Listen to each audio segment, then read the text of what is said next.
we'll guide you through how to empty Dropbox quickly and efficiently. If you find this helpful, consider subscribing and liking the video.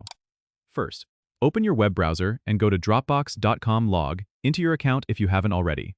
Once you're in, head to the left sidebar and click on All Files to view everything stored in your Dropbox. To empty your Dropbox, you'll need to delete the files you no longer need. You can start by selecting the files or folders you wish to remove.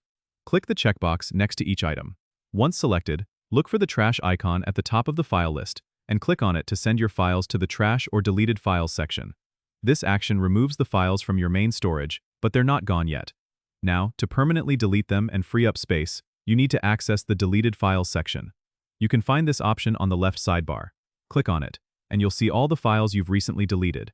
Here, you should see an option to permanently delete or restore.